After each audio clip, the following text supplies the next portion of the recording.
Hello, আমি Ivana. আজকে এসেছি গড়িয়াহাটে।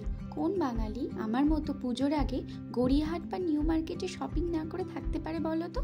যদিও আমি গড়িয়াহাটে এসেছিলাম একটা কাজ করার জন্য, কিন্তু এখানে এসেছি আর তোমাদেরকে ছোট্ট করে শেয়ার করবো না, সেটা কি কখনো হয় বলো? গড়িয়াহাটে এসে প্রথমে যে জিনিসটা আমার চোখে পড়লো সেটা হলো এখানে প্রচুর রাখির কালেকশন। তোমরা কিন্তু এই রাখিতে জমিয়ে গিফট করতে পারো।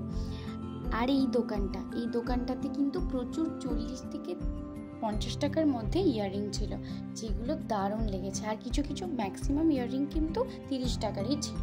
তারপরে এসেছিলাম একটা বেডশিটের দোকানে। এখান থেকে দুটো বেডশিট নিলাম, খুব অ্যাস্থেটিক লেগেছে আমার। আর তারপর আমরা এসেছিলাম ডাইনিং টেবিল কভার নিতে।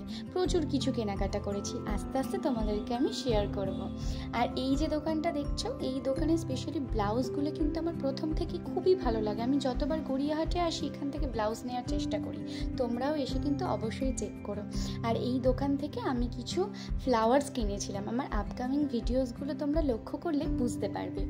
আর গড়িয়াহাট মানেই কিন্তু ক্রকারিজ, সেটা মাথায় রাখতে হবে। আমরা যেরকম ইনস্টাগ্রামে, পিন্টারেস্টে ছবি দেখে দেখে মাথা খারাপ করে ফেলি যে এই সুন্দর সুন্দর ক্রকারিজগুলো আমরা কোথায় পাবো, অবশ্যই তোমরা গড়িয়াহাটে আসলে পাবে।